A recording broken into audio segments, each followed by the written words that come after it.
Coucou tout le monde, j'espère que vous allez bien. Aujourd'hui je vous retrouve pour une nouvelle vidéo et ça va être un petit bilan de mon défi Pocket Jeunesse pour le mois de mars.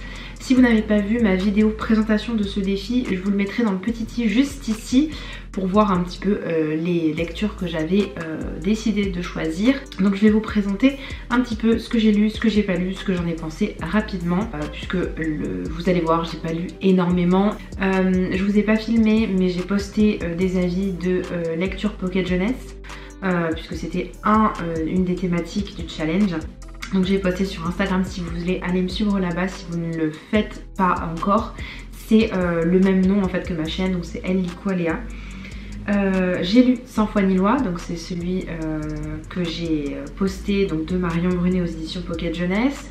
Je ne l'ai plus ici parce que je l'ai rendu à la médiathèque. Je vous mettrai dans le petit i si vous voulez aller voir ma vidéo. Je revérifiais s'il n'était pas posé là. Tout simplement, j'ai eu un petit peu de mal en fait à rentrer dans ma lecture, à vraiment accrocher. J'ai lu les 200 pages parce que c'était assez court, mais voilà, j'en garde pas un souvenir de fou. J'ai aussi lu Orange, le tome 7 d'Ichigo Takano aux éditions Akata. J'avais absolument envie de le lire et j'avais envie de finir cette série. C'est un tome un petit peu, comment dire, en dehors de la série traditionnelle. On a différents points de vue de différents personnages. Je vous mettrai aussi dans le petit i la vidéo si vous voulez aller la voir. Ça a été super sympa de retrouver les personnages, mais voilà, ça n'a pas été non plus de fou parce que je pense que j'étais un peu déconnectée de la série. Ça fait longtemps que j'avais lu le 6e tome. Ensuite j'ai lu Love Mix Up le tome 3 d'Haruko et Wataru Inekure aux éditions Kana, qui était vraiment super chouette, très frais, très marrant, très drôle. Voilà, les relations avancent bien et la relation principale commence un petit peu à éclore et ça c'est vraiment super chouette. Le Château de Hurle de Diana Wynne-Jones, forcément je ne l'ai pas lu, il fallait que je l'emprunte à la bibliothèque et je ne l'ai pas fait. Le suivant sur la liste de Manon Fargeton, j'ai lu la moitié, donc il est ici. J'ai lu la moitié, donc sachant que c'est l'intégrale, donc je suis arrivée quand même au 2e tome. Est-ce qu'on peut compter ça comme quelque chose de réussi? Je ne sais pas, puisque je voulais lire à la base l'intégrale. Je suis plutôt contente de moi.